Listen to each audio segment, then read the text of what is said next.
பிடிச்சிக்கல, இதுக்குள்ள உறவாடி ஆவியானவரை பிடிச்சிக்கலன்னா பெரிய வெளிச்சம் கிடைக்காது.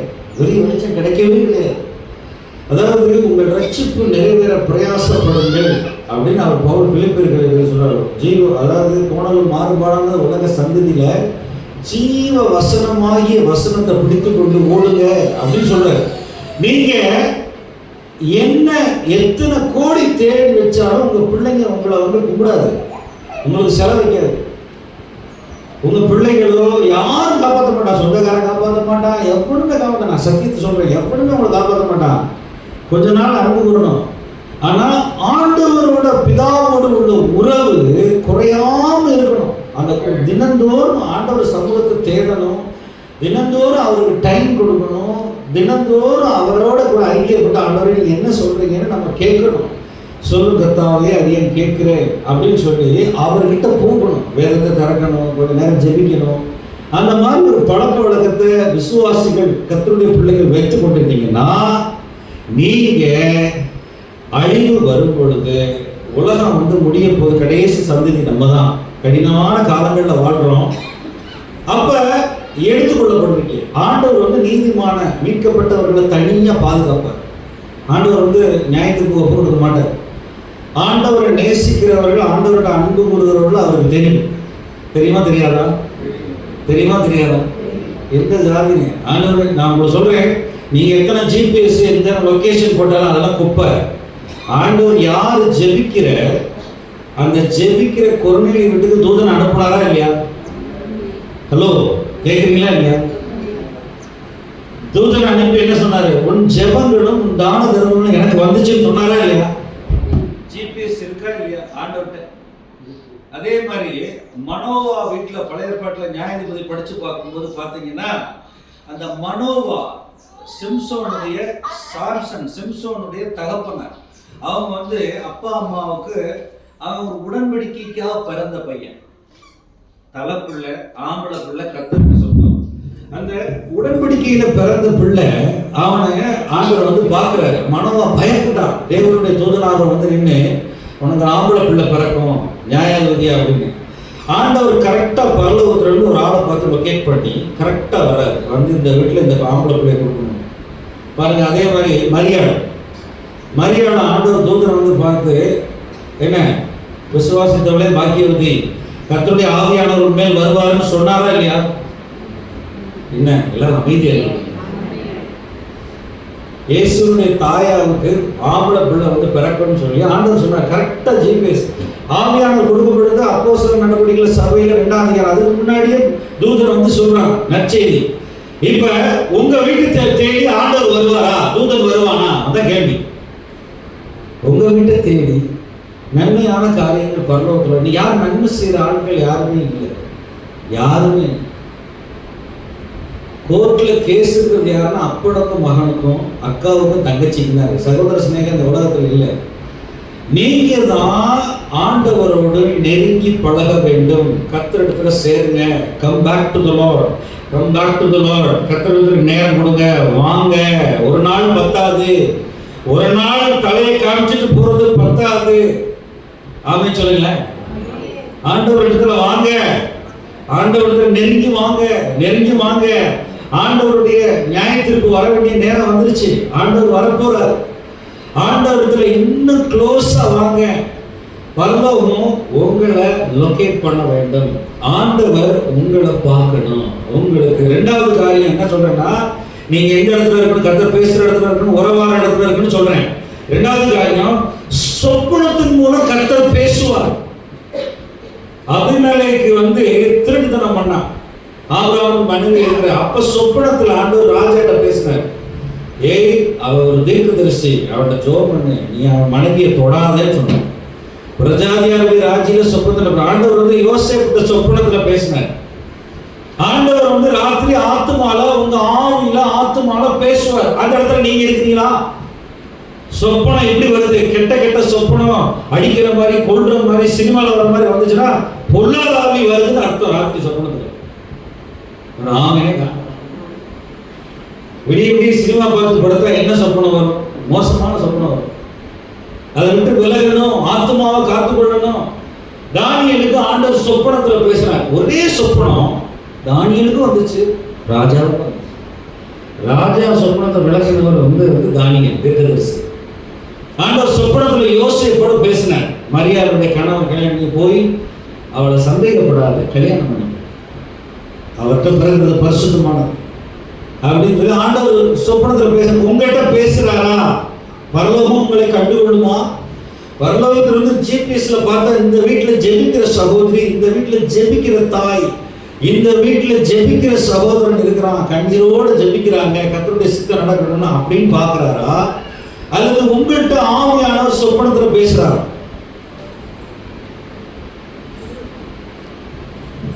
ஆண்டவரே என்னோட பேசுங்க அப்படின்னு சொல்லணும்.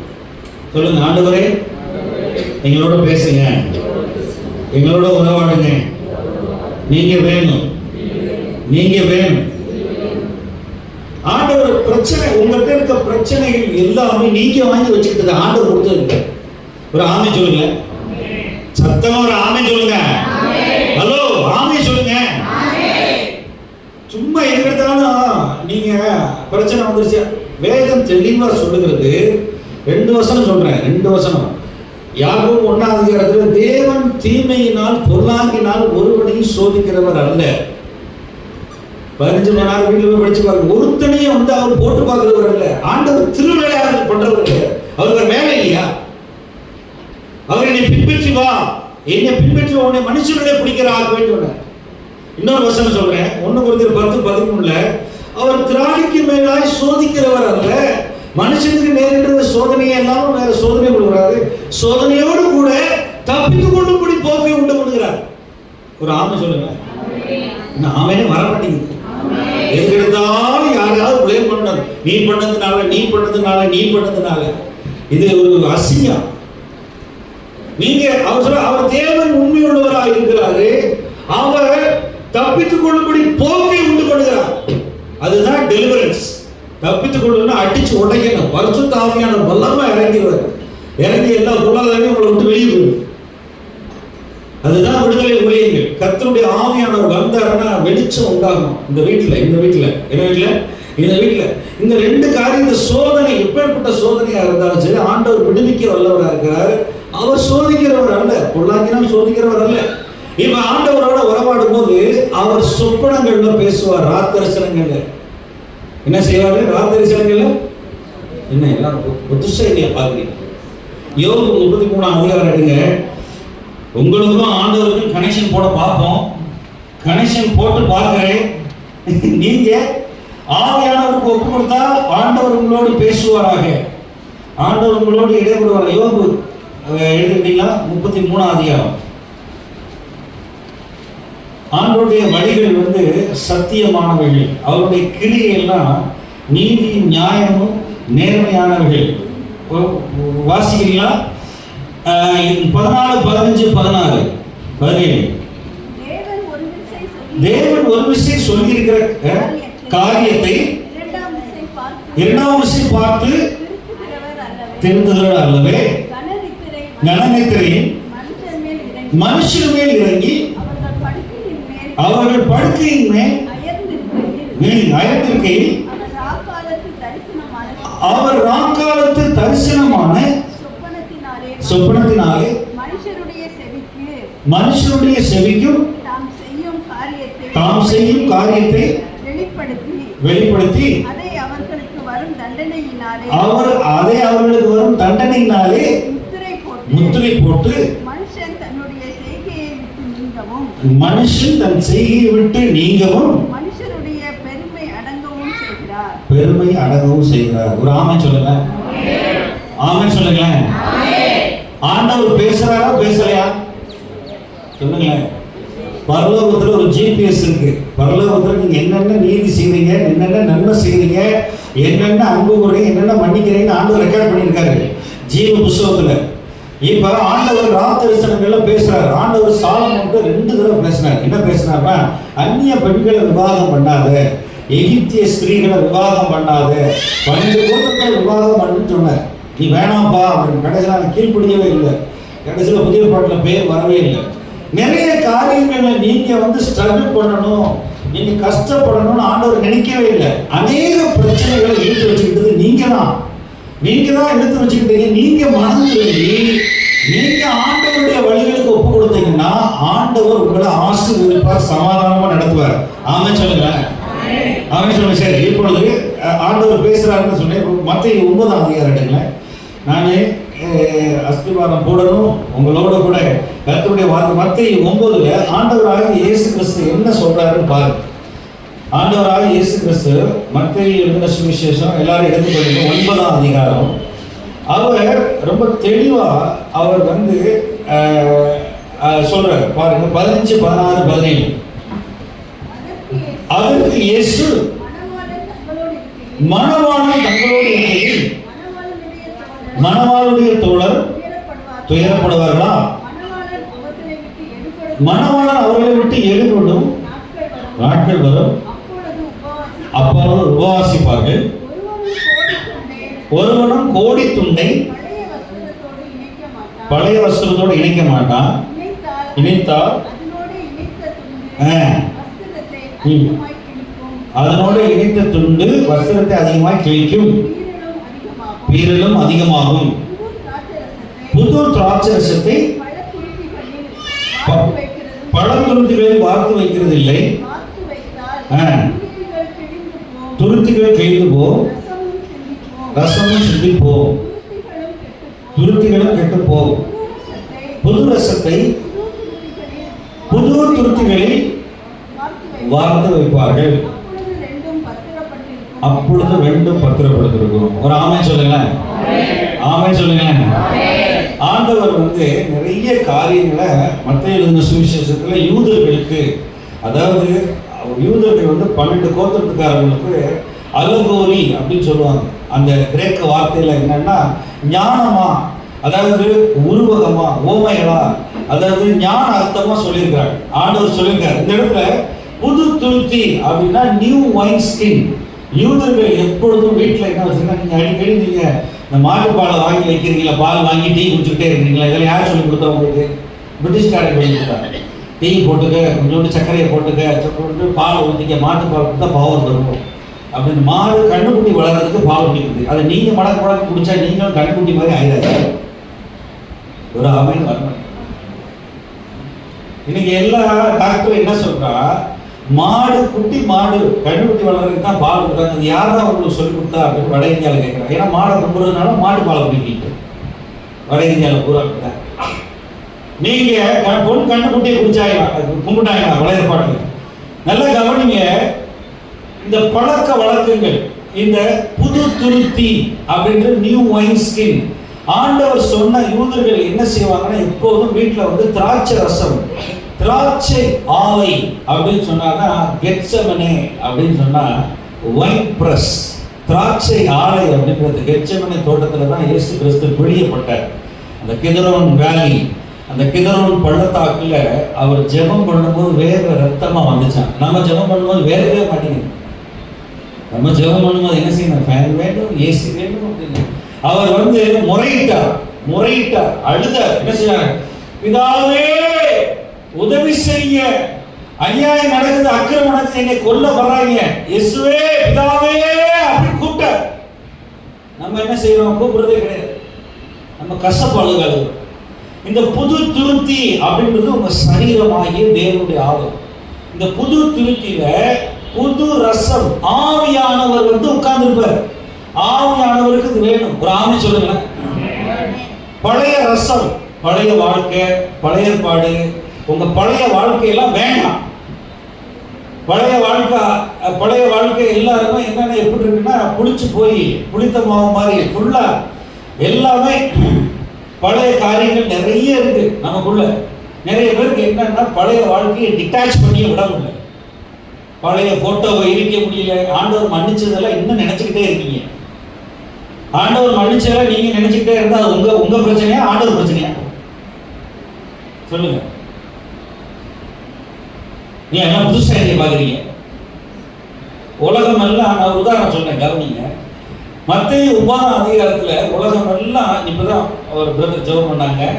என்ன, அந்த ஒருத்தன் வந்து சவுல் எல்லாரும் பாழாக்கி சனகரிப்பு சங்கத்துல பரிசேயனா, அவன் ஒரு சதுசேயனா பரிசேயனா எல்லாரையும் துன்பப்படுத்தி நியாயப்பிரமாண யூத வைராக்கியம், யூத மதத்தை ஸ்தாபிக்கணும், புது மதம் ஏசு வரக்கூடாது சண்டை போட்டுட்டு எல்லாரும் ஜெயில போட்டுட்டு இருந்தான். அவனை வந்து ஆண்டவர் சந்திச்சு ஒரு ஊழியக்காரர் வீட்டுக்கு அனுப்புறாரு, அனனியா வீட்டுக்கு அனுப்புனே சொல்றாரு. அவன் அனனியாவை சவுல் வரப்போறான் அப்படின்னு சொன்ன உடனே ஆண்டவர் ஒரே ஒரு வார்த்தை, ரொம்ப பேச மாட்டார் ஆண்டவர். அவன் நான் தெரிந்து கொண்ட பாத்திரம், அவன் வரலாம், ஜோம் பண்ணி விடு, அவனுக்கு டெலிவரன்ஸ் பண்ணிவிடு, அவனுக்கு விடுதலை பண்ணிவிடு, கண்ணில் வந்து அவனுக்கு வந்து கேட்ராக்ட் இருக்கு, அது கீழே விழுந்துடும், அவ்வளவுதான் சொன்னாரு. ஊரே சொல்லுதுங்க, மோசமானவன், கொலகார பாவி, அவன் ஸ்தேவான், அவன் கொலை பண்றவன் பக்கத்துல துணிமணி வச்சுக்கிட்டு இருந்தான், கல்லெறிஞ்சாங்க அப்படின்னு சொல்லுது. ஆனா ஆண்டவர் ரொம்ப பேசவே இல்லை. அவனை கொண்டு என்னென்ன ஊழியங்கள், எந்தெந்த இடத்துல, எந்தெந்த நிருபங்கள்ல, கலாத்தியங்கள் நிருபங்கள் எல்லா இடத்துலயும் அவன் ஊழியக்காரனா பார்த்தார். இன்னைக்கு யாரை பார்க்கணுமா? அப்படி ரசிக்கப்படணும் சர்ச்சில் வந்தா பார்த்தவங்க பார்ப்போமா? பழைய பிராஸ்டியூட்டு அல்லது பழைய சகோதரி யாராவது வந்து நம்ம வந்து கிறிஸ்துவுக்குள்ள தேவ அன்புல புது துருத்தி, புது ரசம், இவங்க கர்த்தரால ஏற்றுக்கொள்ளப்பட்ட, இதுக்கு புதிதாக்கப்பட்ட ஒரு ஜீவன் பார்க்கிறோமா? யாராவது பார்க்க மாட்டேங்கிறாங்க. நிறைய நேரங்களில் நம்மளும் ஆவிக்குள்ளாக மறுரூபமாக வேண்டும். ஆமென் சொல்லுங்க, ஆமென் சொல்லுங்க. நீங்க வந்து பார்க்கிற மாதிரி கர்த்தர் பார்க்கிறவர் அல்ல. ஆமென் சொல்லுங்க. நீங்க பார்க்கிற மாதிரி பார்க்கிறது இல்ல. நீங்க புது துருத்தியா, புது ரசத்தை ஆண்டவர் உங்களுக்குள்ள ஊற்ற நினைக்கிறாரு. ஆவியானவருக்கு நீங்க வேணும். எதுக்கு வேணும்னா தேவனுடைய சித்தம் பூமியில செய்யப்படுவதற்கு ஜெபிக்க வேண்டும். உங்க குடும்பத்துக்காக நீங்க தான் ஜாமக்காரனா, வாட்ச்மேனா முழிச்சு ஜெபிக்கணும். நீங்க தான் கர்த்தரை தேடணும். ஒரு நாள் சபைக்கு வந்தா பரவம் போக முடியாது பிரதர் சிஸ்டர், ஏமாந்துடாதீங்க. Don't deceive yourself. என் சகோதரரே, நீங்க வஞ்சிக்கப்படாதீங்க.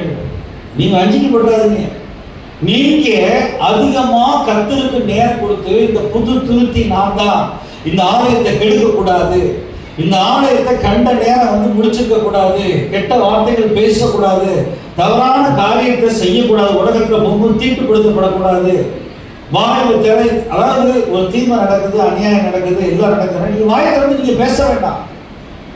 நீங்க என்ன செய்யுங்க? ஆவியானவர் பேசுனா பேசுங்க, இல்லைன்னா அந்த இடத்துல விட்டு நகர்ந்து போங்க. ஆண்டவர் உங்களை சுத்தமான காத்துக்கணும்னு நினைக்கிறார். இந்த ஆலயத்தை கெடுத்தா என்ன செய்வார் ஆண்டவர்? அமைதியா இருக்கிறீங்க, போச்சுடா.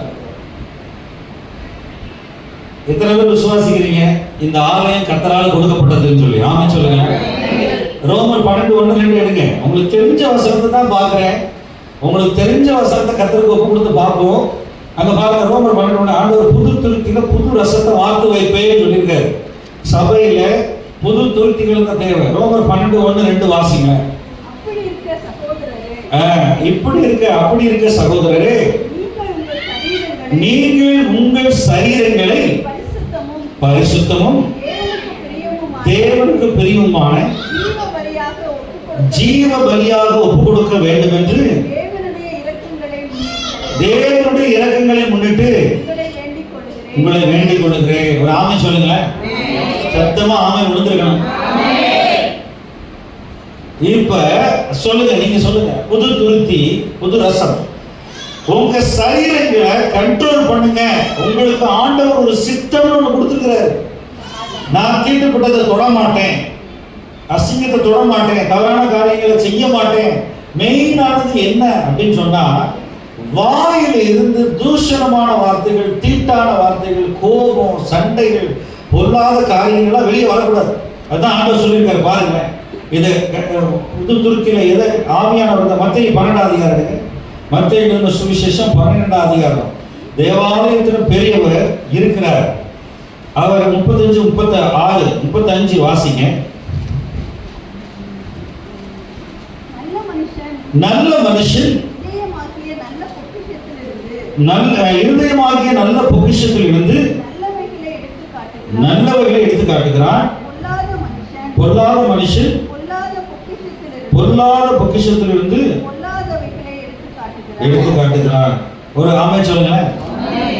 பாருங்க, புது துருத்தி. எல்லாரும் சொல்லுங்க வாயை திறந்து, புது துருத்தி, புது ரசம். புது ரசத்தினாலே என்னை நிரப்புங்க. இந்த பரிசுத்த ஆவியானவர் நீங்க எவ்வளவுக்கு எவ்வளவு அவருக்கு ஒப்பு கொடுத்து வசனத்துக்கு ஒப்பு கொடுத்து இருக்கிறீங்களோ அவரோட இருப்பார். இல்லைன்னா போயிடுவார். அவருக்கு ஆவியானவர் கூட கேட்டுட்டே இருக்க மாட்டார். இயேசு கிறிஸ்து என்ன சொன்னாரு? இந்த உள்ள பொக்கிஷம் இருக்கு. பொக்கிஷம்னா ட்ரெஷர். வாயில என்ன வருது உங்களுக்கு? ஏன் டென்ஷன் ஆகுறீங்க? எதுக்கு டென்ஷன் ஆகுறீங்க? நீங்க என்ன கடவுளா? நீங்க ரட்சகரா? இல்ல பாரத பிரதமரா? உங்களுக்கு எதுக்கு கோபம் வருது? நான் பழைய மனுஷன் சிறுவையிலே கர்த்தரோட கூட அறையப்பட்டாங்க அப்படின்னா எது கோபம் வருது? வீடுகளில் அன்பா இருக்கிறீங்களா? நான் கேட்கிறேன். எல்லாருமே ஒருத்தர் கனமா ரெஸ்பெக்ட் பண்றீங்களா? உதவி செய்யறீங்களா? வீடுகளில் எப்படி இருக்கிறீங்க? வீடுகளில் எப்படி இருக்கீங்க? உள்ள இருதயத்திலிருந்து புது துருத்திலிருந்து புது ரசம் வருதா? யாராவது மன்னிக்க முடியுதா? சொல்லுங்க. மன்னித்தல் வர மாட்டேன். உதவி செய்யும். Jesus help me. சொல்லுங்க. மன்னித்தல், மனம் திரும்புதல், மறுரூபமாதல். திரும்ப சொல்லுங்க பாப்போம். மன்னித்தல், மனம் திரும்புதல், மறுரூபமாதல். இதுதான் ஆண்டவர் விரும்புறார். மன்னிக்கணும். யாராவது உங்களுக்கு தீமை செஞ்சாங்கன்னா மன்னிக்கணும். அவங்கள தூக்கி மனசுல வச்சுக்கிட்டு ஒரு 2 வாரம் 3 வாரம் அலையாதீங்க. கருவிட்டே அலையாதீங்க. அவன் நல்லா இருப்பானா நீங்க செஞ்சு சொன்னால நடக்காது. அவன் எங்கிட்டாவது போய் அடுத்த நாள் கீழே விழுந்து மன்னிப்பு கேட்டு ஆண்டவர்கிட்ட அழுதுட்டு போயிடுவான். வரவேண்டிடுவான். நீங்க உங்களை பார்த்துக்குங்க. அப்புறம் மனம் திரும்பணும். சின்ன பிள்ளைய போல இருக்கணும். இப்போ ஒரு சின்ன பிள்ளைய, ஒரு வயசு பிள்ளை, அந்த பிள்ளைக்கு ஏதாவது தெரியுமா? அடிச்ச ஞாபகம் இருக்குமா? கிழிவிட்ட ஞாபகம் இருக்குமா? நீங்க மனம் திரும்பி குழந்தைகளை போல் ஆகாவிட்டால் பரலோக ராஜ்யத்தில் பிரவேசிக்க மாட்டார். நீங்க குழந்தைகளை போல இருங்க. ஆவியானவருடைய அக்கினி என்ன செய்யும்னா நம்மளை மறுரூபம் பார்க்கும், நம்மளை பரிசுத்தப்படுத்தும், நம்மளை புதிதாக்கும். நாளுக்கு நாள் கர்த்தர் நம்மளை எவ்வளவு பிரச்சனை வந்தாலும் புதிதாக்குவார். அதுக்கு தான் கர்த்தர் சபையில வச்சிருக்கிறார். நீங்க நிறைய பேர் என்ன செய்யுது அப்படின்னு சொல்லிக்கிட்டேன்னா, you are having grudges. அதாவது என்னன்னா நீங்க நிறைய பேகேஜ், தேவையில்லாத குப்பையில ஆத்துமால தூக்கிட்டாலே அதை விட்டுருங்க. எபிரேயர் 12:1 சொல்லிருக்கு. பாருங்க, வாசிங்க. நான் நிறைய வசனம் உங்களுக்கு கொடுப்பேன். எபிரேயர் 12:1-2 வாசிங்க. எபிரேயர் கிளையில் இருக்கும். நம்முடைய இரட்சகர் ஆண்டவர் பூமியில 33 வருஷம் வாழும் பொழுது எந்த வித சாக்கு போக்கும் குறைகளும் சொல்லல. அவர் தம்மைத்தாமே உகந்த பலியா கர்த்தருக்கு ஒப்பு கொடுத்தார். வாசிங்க. எபிரேயர் 12:1. ஆகையால் மேகம் போன்ற இத்தனை திரளான சாட்சிகள்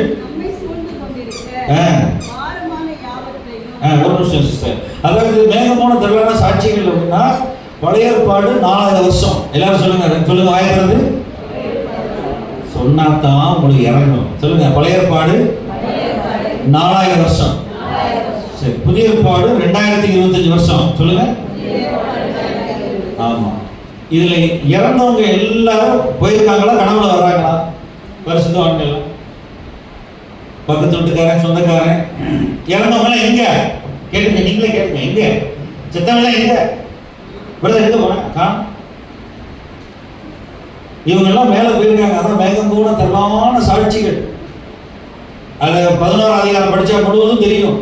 அங்க ஆபிரகாம் போயிருக்காரு, பேதுரு போயிருக்காரு, சிம்சோன் போயிருக்காரு, தாவீது போயிருக்காரு. எல்லா பரிசுத்தவான்களும் கோடிக்கணக்கான மக்கள் போயிருக்காங்க. எத்தனை பேர் இருக்காங்க? ஃபுட்பால் ஸ்டேடியம் பார்த்துருக்கீங்களா? எல்லாரும் ஃபுட்பால் ஸ்டேடியத்தில் 1,00,000 பேர். இப்போ மதுரையில் கூட இப்போ திறந்தாங்க வேலம்மாள். அந்த இடத்துல ஒரு பெரிய ஸ்டேடியம் தராங்க. 30,000 பேர் 40,000 பேர் உட்கார்ந்து கிரிக்கெட் பார்க்குற மாதிரி. அதில் 1,00,000 பேர் 1,50,000 பேர் பார்க்குற கால்பந்தாட்ட மைதானம்லாம் ஐரோப்பா கண்டத்தில் இருக்குது, அமெரிக்காவில் இருக்கிறது. சரியா? உள்ளே போயிட்டு வெளியே வரணும்னா 3 மணி நேரம் ஆகும். உள்ளே போயிட்டு வெளியே வரணும்னா ஜன கூட்டம் அவ்வளோ இருக்கும். 1,00,000 பேர் உட்கார இடத்துல போயிருந்தீங்கன்னா திடீர்னு ஒரு எமர்ஜென்சி, யாருக்காவது மயக்கம் சீக்கிரம் கீழே விழுந்தாங்கன்னா தூக்கிட்டு வந்து அவ்வளோ கூட்டம். அந்த மாதிரி கேலரி மேகம் போடுறதுமான இந்த பரிசுத்தவான்கள்லாம் பரலோகத்திலிருந்து சபையை பார்க்குறாங்க. உங்களையும் என்னையும் பார்க்குறாங்க. புது துருத்தில புது ரசம் இருக்கா? இவங்க நல்லா ஓடுவாங்களா? மதுரையில் இந்த பகுதியில் நீங்கள் சபையில் வந்திருக்கிறீங்க. நீங்க கர்த்தருடைய பிள்ளையா இருக்கிறீங்க. இந்த மேகம் போன்ற திரளான சாட்சிகள்லாம் சபையை பார்த்து கொண்டே இருக்கிறாங்க.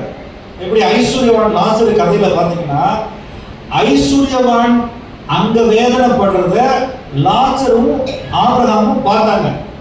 லூக்கா 16 பார்த்தாங்களா பார்க்கலையா? எல்லாரும் தெரியுமா தெரியாது நீங்க. ஆனா இங்கிட்ட அங்கிட்டு போக முடியாது. இப்ப பரலோகத்துக்காக நம்ம வாழ்றோமா, கிறிஸ்துவுக்காக வாழ்றோமா, நமக்காகவே நாமே சுயநலவாதிகளா வாழ்றோமா? நீங்களா கேட்டீங்க. சுய நீதிமான்கள் நிறைய பேர் இருக்காங்க. வாசிங்க சிஸ்டர், அதை வாசிச்சு முடிச்சுவோம், அடுத்ததுக்கு போவோம். வாசிங்க. நம்மை சுற்றி நெருங்கி நிற்கிற பாவத்தையும் தள்ளிவிட்டு.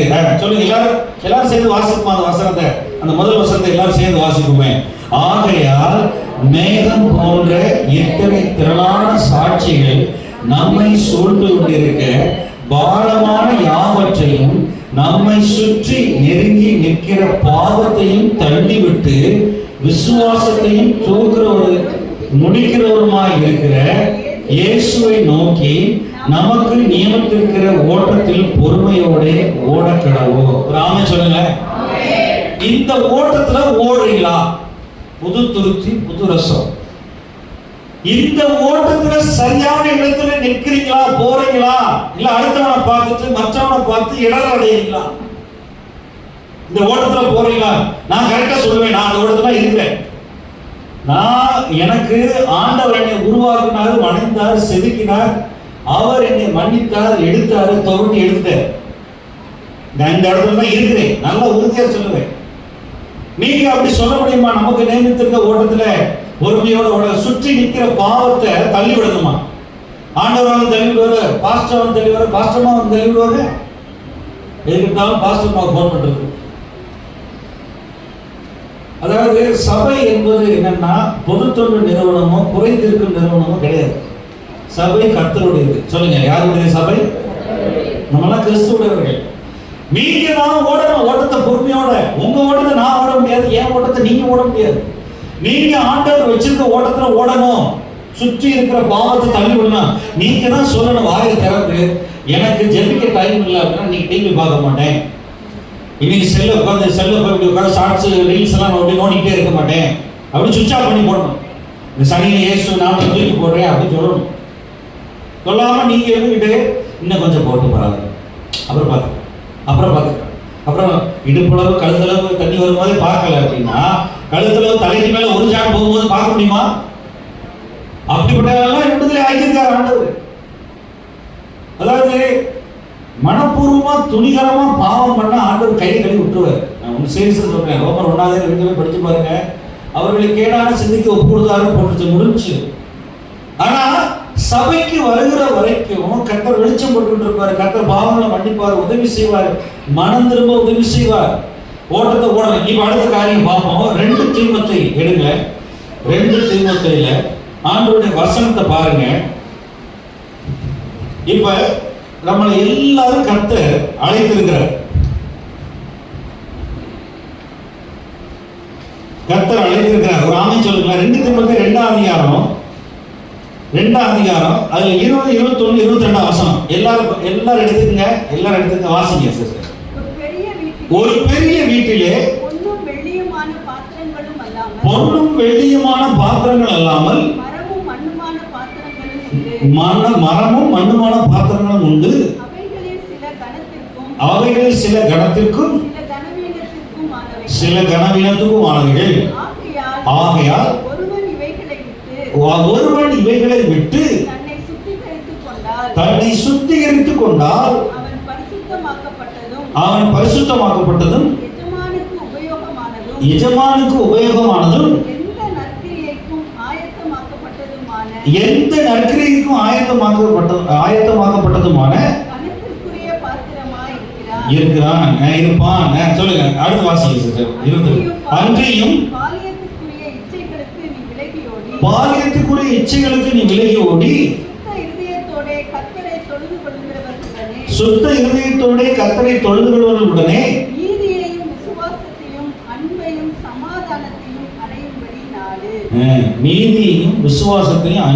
சமாதானத்தையும் அடையும்படி நாடு. ஒரு ஆமென் சொல்லுமா?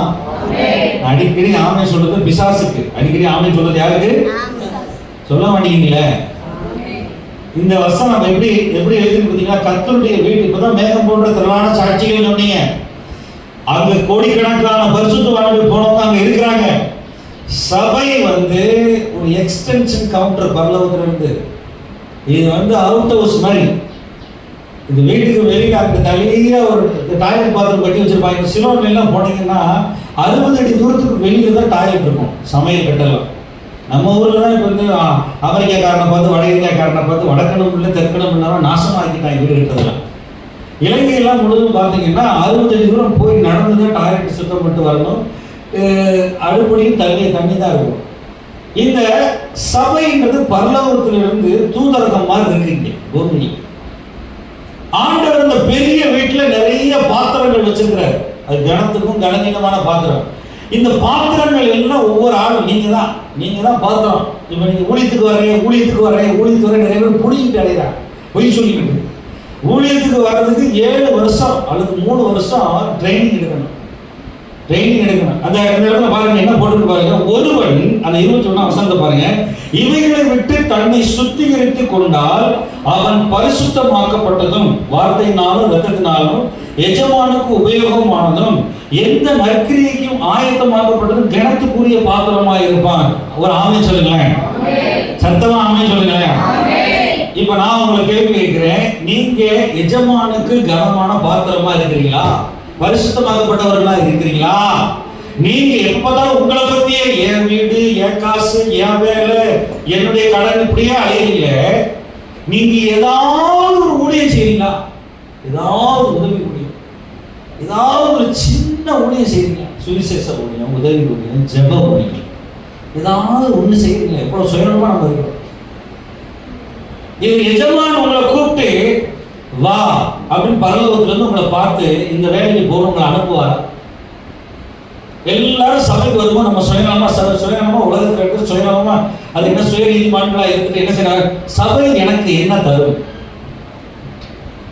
அப்படிதான் பார்க்கிறோம். அப்படி இல்லை சகோதர சகோதரிகளே, அப்படி இல்லை. கர்த்தர் எல்லாவற்றாலும் நிரப்புகிறவர். அவர் அன்பு கூர்ந்துதான் சபையை ரத்தத்தினால் சம்பாதிச்சார். ஒரு ஆமை சொல்லுங்களேன். வரவே மாட்டேங்கிறான் ஆமை. நான் பிச்சை எடுக்கணும் போறது. என்ன வெளிநாட்டுல சொன்னாங்க, என்ன நொண்டி ஆமையெல்லாம் போடுறீங்க. என்ன அல்லேலியா நம்ம நாட்டிலே அருமையா போறோம். பஞ்சாபினா அல்லேலியா சூப்பரா போறோம். அவன் ஸ்டார்ட் பண்ணா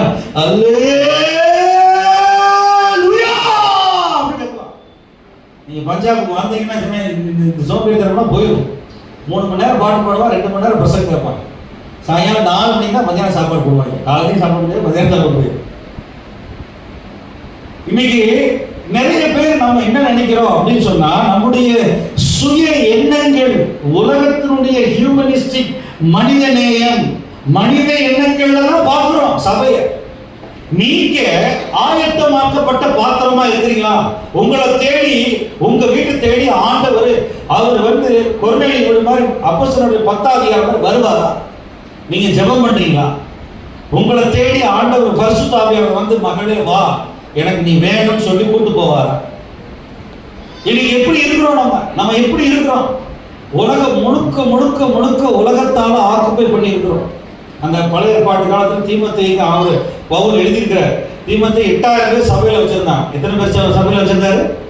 8000 பேர், 9000 பேர். அந்த காலத்துல மைக்கு இதெல்லாம் கிடையாது. இப்படி புனல் வடிவத்துல கீழே இருந்து மேல உயர மாதிரி கேலரி கட்டியிருப்பாங்க. எபேசு பட்டணம் ஒரு மெட்ராஸ் மாதிரி ஒரு துறைமுக பட்டணம். அந்த துறைமுக பட்டணத்துல தீமோத்தேயுக்கு இளம் அப்போஸ்தலருக்கு அவர் எழுதுறாரு, நீயோ பாலியத்துக்குரிய இச்சைகளுக்கு ஓடி நீதியையும் அன்பையும் சமாதானத்தையும் எனக்கு விசுவாசத்தையும் அடையும்படி நாடு. நம்ம அதை தேட மாட்டேன். ஆண்டவரே இன்னைக்கு நான் விசுவாசமா இருக்கணும். ஆண்டவரே என்னை எழுதி கொடுங்க. காலையில நான் அதிகமாக பாவம் செய்யக்கூடாது. நெருங்கி ஒரு பாவத்தை உதவி தள்ளிவிட்டு நான் நீதியை செய்வேன். இன்னைக்கு யாரையா பார்த்து அன்பு கூறுவேன். நான் இன்னைக்கு சமாதானமா இருக்கேன், யாருடைய சண்டை போட மாட்டேன் அப்படின்னு சொல்லி நம்ம இந்த நீதி, அன்பு, விசுவாசத்தை தேடுறோமா? தினந்தோறும் நீங்க செக் யுவர். நீங்க உங்களை பார்த்துக்கோங்க. நான் உங்களுக்கு நியாயபிரமாணமா எதுவும் சொல்லல பிரதர் சிஸ்டர். நான் அன்பு கூர்ந்து சொல்றேன். ஆண்டவர் எனக்கு கற்றுக் கொடுத்து தான் உங்களுக்கு முன்னாடி வைக்கிறேன். நீங்க இன்னும் எஜமானுக்கு பயன்படுற பாத்திரமா இருக்க வேண்டும். நீங்க ஒப்பு கொடுங்க, ஆண்டவர் உங்களை கிளீன் பண்ணுவார், ஆண்டவர் உங்களுக்கு உதவி செய்வார். இன்னைக்கு நிறைய பேர் என்ன செய்யறாங்க அப்படின்னா, தன்னை மையமா வச்சுதான் வாழ்றாங்க. நம்ம படைத்த கர்த்தராகிய இயேசு கிறிஸ்து ரத்த சிந்தி நம்மளை அதிகமா உடைச்சு அவர் பூமியில ஒரு மாதிரியை வச்சுட்டு போயிருக்கார். அவர் ஒரு மாதிரியை வைத்து போயிருக்கிறார். எடுங்களேன், வசனத்தை எடுங்க, பாருங்க. 1 பேதுரு 3ஆம் அதிகாரம். 1 பேதுரு சூழ்நிலைகளை பார்த்து சோர்ந்து போகக்கூடாது. சூழ்நிலைகளை பார்த்து வட இந்தியாவில் இன்னைக்கு நிறைய காரியங்கள் பூமியில அதிகமா நைஜீரியாவில், வட இந்தியாவில் பல இடங்கள்ல கிறிஸ்தவம் துன்புறுத்தப்படுகிறது. சபைக்குள் வருதுல ஸ்டாப் பண்ண போறானதுல பிசாசானவன். நீங்க தனித்தனியா கர்த்தரை தேட வேண்டிய சூழ்நிலை வந்தாலும் வரலாம். பாருங்க 1 பேதுரு 4ஆம் அதிகாரம் பாருங்க, 15, 16, 17 பாருங்க. உங்களில் ஒருவனாவது கொலைபாதகனாவது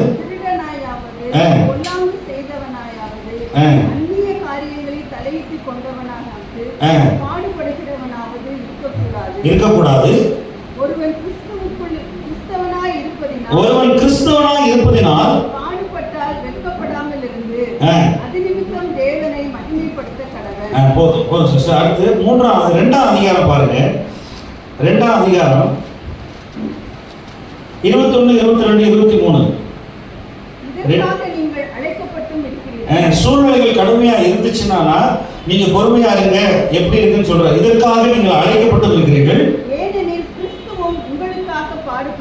ஏனெனில் கிறிஸ்துவும் உங்களுக்காக பாடுபட்டு நீங்கள் தம்முடைய அடிச்சுவடுகளை தொடர்ந்து வரும்படி உங்களுக்கு மாதிரியை பின்வைத்து போனார். ஒரு ஆமே சொல்லுமா? சத்தமா ஆமே சொல்லுமா? ஆவியானவர் ஒருவனுக்குள்ள இருந்தால்தான் புருஷன் மனைவியை மன்னிப்பாங்க, மனைவி புருஷனை மன்னிப்பாங்க. 2 பேரும் அடிச்சு சண்டை போட்டுக்க மாட்டாங்க, ஃபைட் நடக்குது. இயேசு மாதிரி ஒருத்தனை அடிச்சாரு, இன்னொரு கணத்தையும் கொடுத்தாரு. இயேசு கிறிஸ்து மாதிரியை வைத்து ஃபைட்டிங் பேக். உங்களுக்குள்ள சண்டை போடுறதோ, குறை சொல்றதோ, நீங்க அவதூறு பண்றதோ, புறம் கூறுதலோ இதெல்லாம் இருக்கக்கூடாது. முறுமுறுக்கிறதோ இருக்கவே கூடாது. அமைதியா இருங்க. கர்த்தர் ஆவியானவர் வருவார். ஆமே சொல்லுங்களேன். ஆவியானவர் பலமா இருப்பார். நான் வெளிநாட்டுல வேற இடத்துல சூழ்நிலையில கர்த்தர் எதிரிகள் தங்களுக்குள் வெட்டுண்டு மடிவதை நான் பார்த்துருக்கேன். அவர் ஒரு மாதிரி வச்சிருப்பாரு. பூமியில இயேசு கிறிஸ்து அந்த 33 வருஷம் வாழ்ந்த பொழுது எல்லாரையும் மன்னிச்சாரு. அவர் கர்த்தருடைய நியாயமா தீர்ப்பு செய்யறத ஒப்பு கொடுத்துட்டாரு. நீங்க ஃபைட்டிங் பண்ணணும், நீங்க போலீஸ் கோர்ட்டு போகாதீங்க, விட்டுருங்க. இன்னும் நியாய தீர்ப்பு நடக்கட்டும். எல்லாரும் பாதாளம் போறேன்னா போட்டோம். நிறைய இடத்துல மரணம் வேலை ஸ்தலத்துல இல்லாம உண்மை இல்லை. எல்லா இடங்கள்லையும் மன்னிச்சு விட்டுருங்க. ஆண்டவர்கிட்ட என்ன சொல்றாருன்னு கேளுங்க. ஆண்டவர் மன்னிக்க சொன்னாரு, மன்னிச்சு விட்டுருங்க. வேலை ஸ்தலத்துல வாக்குவாதம் பண்ணாதீங்க, சண்டை பண்ணாதீங்க. சோதனை வரும்பொழுது கர்த்தர் விடுதலை தருவாரு, கர்த்தர் என்னை காத்துக் கொள்வாரு. நான் கர்த்தருடைய கிருபைக்குள்ள இருக்கிறேன், கர்த்தருடைய ரத்தத்துக்குள்ள இருக்கிறேன். அப்படியே இருக்கணும்.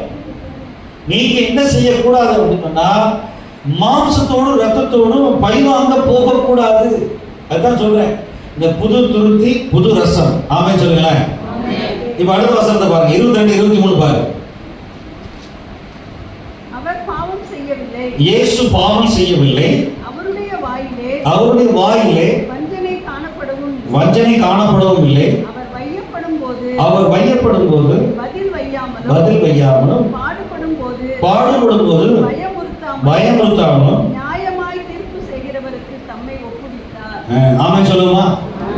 சரி. இயேசு கிறிஸ்து இப்ப பழைய பாட்டுல எசேக்கியா ராஜா ஜெபம் பண்ணும்போது சனகரிப்பு ராஜா ஏமாத்திக்கிட்டே இருக்கும்போது பொய் சொல்லி எசேக்கியா ராஜா நம்பாதீங்க சண்டை போட வரும்போது ஆண்டவர்கிட்ட போய் ஜெபம் பண்ணா துதி பாடுனா ஆண்டவர் 1,85,000 பேர் கொண்டார். ஒரு தூதனை வச்சு எத்தனை பேர் கொண்டாரு? 2 ராஜாக்கள் 20 வீட்டில் இருக்காங்க. 2 நாளாகத்திலேயே இருக்கு 1,85,000 பேர். சொல்லுங்க.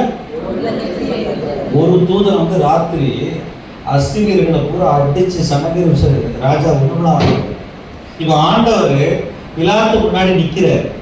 நம்முடைய ஆண்டவர் யார்? நல்லது செஞ்சு நன்மை செஞ்சு எல்லாரையும் சுகமாக்கி செத்தவனை உயிரோட எழுப்பி எல்லாருக்கும் சுகம் கொடுத்து பிசாசு துரத்தி எல்லாருக்கும் நன்மை செய்தவராய் சுற்றி திருந்தார். 10:32 அப்போஸ்தலர்கள் அப்படி செஞ்சுட்டு பிலாத்துக்கு முன்னாடி சரி இவன் குற்றவாளி, இவனை கொலை பண்ணணும்ன்றாங்க.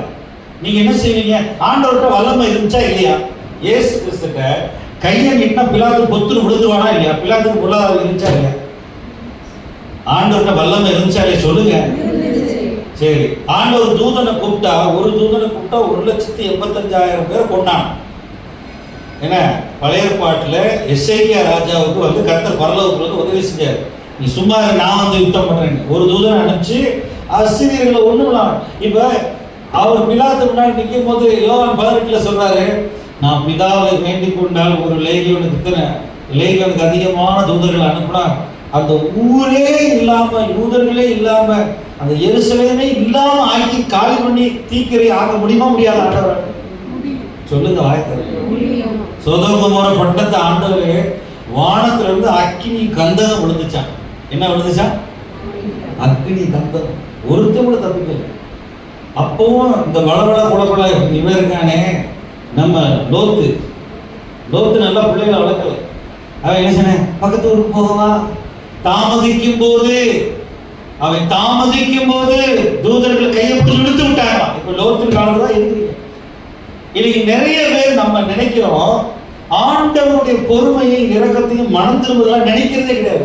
இஷ்டம் போல வாழ்றோம். இந்த இடத்துல ஆண்டவர் வாயை திறந்து பேசவே இல்லை. பிலாத்துட்ட பேசல, ஏரோதுட்ட வாயை திறந்து ரொம்ப பேசவே இல்லை. சத்தியவான் எவனும் சத்தியம் கேட்கிறார்.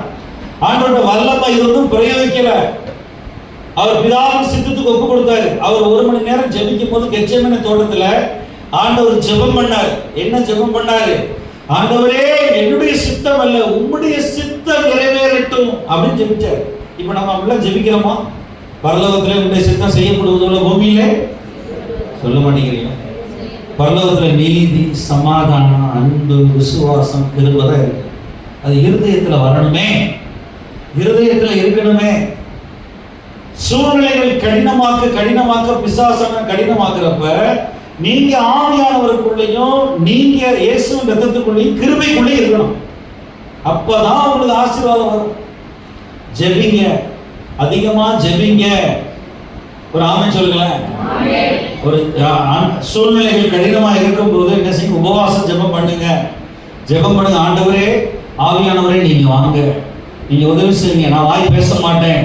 அவர் 23 பாருங்க, அவர் வெய்யப்படும் போது பதில் வையாமலும், பாடுபடும் போது பயமுறுத்தாமலும், நியாயமாய் தீர்ப்பு செய்வதற்கு தம்மை என்ன செய்தாரா? சத்தமா சொல்லுங்களேன்.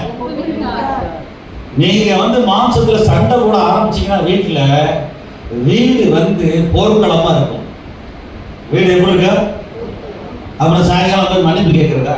உங்களுக்கு கோபம் தனியே கடவுது அப்படின்னு வெபேசியர் 4 போட்டுருக்கு. சாயங்காலம்னா ஒருத்தர் மன்னிப்பு கேட்கிறதா? இதான் குழப்பம்.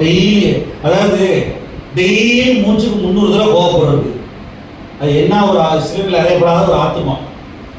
கணவன் மனைவிக்குள்ள சமாதானமா, அதாவது நீங்க வீட்டுல போய் படிச்சு பாருங்க, ரோமர் 14 போட்டிருக்கு, தேவனுடைய ராஜ்யம் நீதியும் சமாதானம் பரிசுத்த ஆவியினால் உண்டான சந்தோஷம். பரிசுத்த ஆவியானவர் உள்ளுக்குள்ள இந்த புது துருத்தில புது ரசத்துல இருந்தாருன்னா சந்தோஷம் இருக்கும். பரலோக சந்தோஷம். நல்லா பாடுவீங்க, துதிப்பீங்க, ஸ்தோத்திரம் பண்ணுவீங்க, மனதுருகி அப்படியே ஆண்டவர்கிட்ட நேரம் செலவு பண்ணுவீங்க. ஆனா அடிக்கடி இந்த எமோஷனல் கிராங்கின்னு சொல்லுவாங்க. எமோஷனல்னா எப்போ பார்த்தாலும் கோபப்படுறது, சண்டை, சுயநலவாதிகள். கோபம் வந்து எப்போதும் அப்படின்னு சொன்னா மாம்சத்தின் கிரி, விக்கிரக மாம்சத்தின் கிரி. கலாத்தியர் 5:6 போட்டிருக்கு. நீங்க உங்களை வந்து ஆவியானவருக்கு ஒப்பு கொடுக்கணும். சொல்லுங்களேன், ஆவியானவருக்கு ஒப்பு கொடு. சத்தமா சொல்லுங்க. புது துருத்தி புது ரசம். சொல்லுங்க. நான் இவ்வளவு நேரம் உங்களுக்கு 300 தான் கொடுத்துருக்கேன். நான் 6 மணி நேரம் பைபிள் ஸ்கூல்ல பிரசங்கம் பண்ணுறேன். ஒவ்வொரு அதிகாரமா வசனமா. ஏங்க நீங்க வந்து அப்படி ஊர்வா மாதிரி சண்டை தொட்டு அப்படி நெகிட்டு போகலான்னு பார்க்குறேன். நான் மெயிலே தொடலை. ஹலோ பிரதர் சிஸ்டர், மெயின் நீங்க ஊர்காவை தான் தொட்டு நீ சாப்பிட்ற மாதிரி ஒரு மட்டை ஊருகா கரெக்ட் காமிச்சிருக்கேன். எவ்வளோ காரியம் இதில் இருக்கு. இதில் உட்கார்ந்தா ஒரு 5 வருஷம் 10 வருஷம் உட்காந்துருக்கோம். ஆனால் நீங்கள் எப்படி வர்றீங்க? பாஸ்டர் எனக்கு என்ன கிடைக்கும்? தொட்டு சொல்றேன், 300 தான் போட்டிருக்கேன். டைம் போயிடுச்சு. நீங்க பரலோகம் போனா என்ன பண்ண போறீங்க கேட்கிறேன். இங்கேயே கர்த்தரை துதிச்சு நேசிச்சு ஆவியானவரோட நல்ல எனக்கு நான் அடிக்கடி ஆண்டவர்கிட்ட 1 வருஷமா ஜெபிக்கிறேன். ஆவியானவர் தான் என்னுடைய ஃப்ரெண்டு, வேற ஒரு பயம் கிடையாது, வேற உங்களே கிடையாது. ஆவியானவர் தான் என் உதவியாளர், ஆவியானவர் தான் என் கேட்கிறவாளர், அவர் தான் எனக்கு வக்கீல், அட்வொகேட். அநியாயம் பண்ண வந்தா ஒரு வழியா வந்தா 7 வழியா ஓடி போயிடுவான். ஆமென், ஓடி போயிடுவான். எனக்கு ஆவியானவர் தான் ஃப்ரெண்டு. ஆண்டவரே நீங்க என்ன சொல்றீங்க காலையில் அப்படின்னு கேட்பேன். எனக்கு அப்போ 1 வருஷமா ஆண்டவர் ஜெபிக்க கொடுத்துருக்காரு. ஒரே ஒரு வசனத்தை பார்ப்போம், நான் முடிக்க போறேன் ஜெபம் பண்ணி. தானியேல் 9ஆம் அதிகாரம்ங்க. கர்த்தர் உங்களுக்கு இன்னும் அதிகமா கிருபை தருவார். எப்படின்னா ஆவியானவரோட உறவாட, ஆவியானவரோட நெருங்கி பழக, அந்த புது துருத்தில புது ரசத்துல நீங்க மிதந்து மகிழணும். தானியேல் 9ஆம் அதிகாரம் எடுத்துட்டீங்களா? முதல் வசனத்திலிருந்து வாசி. ராஜாவாக்கப்பட்ட மேதிய குலத்தானாகிய அகஸ்வேருவின் புத்திரரான தன்னும் ராஜ்யபாரம் பண்ணுகிற 1ஆம் வருஷத்திலே தானியேலாகிய நான் எருசலேமில் பால்கடிப்புகள் நிறைவேறுகிற 70 வருஷம் செல்லும் என்று கர்த்தர் எரேமியா தீர்க்கதரிசியோட சொல்லிய வருஷங்களின் தொகையை புத்தகங்களால் அறிந்து கொண்டேன். இந்த தானியேல் வந்து ஜெபிக்க உட்கார்றாரு. என்ன இவர் நீங்க வீட்டுக்கு போய் 23ஆம் அதிகாரம் படிச்சு பார்த்தீங்க. எரேமியால 70 வருஷம் அவங்க விக்கிர ஆராதனை பண்ணதுனால 70 வருஷம் பாபிலோன்ல அடிமைப்பட்டு போவாங்க. அந்த நியாய தீர்ப்பு நடக்கும் கர்த்தர் எரேமியா தீர்க்கதரிசி மூலம் சொன்னார். அதை படிச்சு இவர் வந்து வசனத்தை தியானிச்சுட்டு இருக்காரு. அவர் காலம் வேற, எரேமியா காலம் வேற. அந்த 70 வருஷம் கணக்கு பண்ணி இந்த வருஷம் முடிஞ்சிருச்சு ஆண்டவரே, இப்பயாவது விடுதலை தருவீங்களா எங்க ஜனங்களுக்கு அப்படின்னு சொல்லி தானியேல் வந்து ஒரு அன்னகர், யூனிக், கல்யாணம் பண்ணாதவர், வெஜிடேரியன். சொல்லுங்களேன், எல்லாரும் சொல்லுங்களேன், சைவ சாப்பாடு சொல்லுங்க, சத்தமா சொல்லுங்களேன். ஒரு 40 நாள் சைவ சாப்பாடு சாப்பிட்டு இருப்பீங்க. இலங்கைக்கு போனா மச்சங்களா மரக்கறியா கேட்பாங்க. வீட்டில் போனோம் மச்சங்கள் அப்படின்னா எப்போதும் இலங்கையில் எல்லார் வீட்லையுமே ஒரு மீன் இருக்கும், இல்லை கருவாடு இருக்கும். எல்லா காய்கறியும் கருவாடு போட்டு தான் சமைப்பாங்க. இன்னைக்கு நம்ம வந்து என்ன செய்யணும், நிறைய நேரம் தானியேல் மாதிரி தன்னை பரிசுத்தப்படுத்திக் கொள்ள ஆள் இல்லை ஜெபிக்க. அவன் சொன்னா ராஜா வீட்டில் இருக்கிற எல்லா போத வஸ்துக்களும், ராஜா வீட்டில் இருக்கிற அந்த ஆல்கஹால், எல்லா விதமான குடி போதைகள், அந்த கறி, ஆட்டுக்கறி மாட்டுக்கறி எல்லா கறியும் வேண்டாம், நான் தானியங்களை சாப்பிட்டு கர்த்தர் சமூகத்தில் இருப்பேன் அப்படின்னு சொல்லி தன்னைத்தானே சுத்தம் பண்ணிக்கிட்டான். அப்படி அவன் இருந்து ஜெபிக்கும் போது வசனத்தை ஆராய்ந்து பார்க்கும்போது பாருங்க, அடுத்த வசனம் பாருங்க. அவன் கர்த்தரை ஜெபிக்கிறான். 3ஆம் வசனம். தானியேல் உபவாசம் பண்ணி ரட்டிலும் சாம்பலிலும் உட்கார்ந்து தேவனாகிய ஆண்டவரை ஜெபத்தினாலும் விண்ணப்பங்களினாலும் தேட என் முகத்தை அவருக்கு நேராக்கி என் தேவனாகிய கர்த்தரை நோக்கி ஜெபம் பண்ணி பாவ அறிக்கை செய்து ஆண்டவரை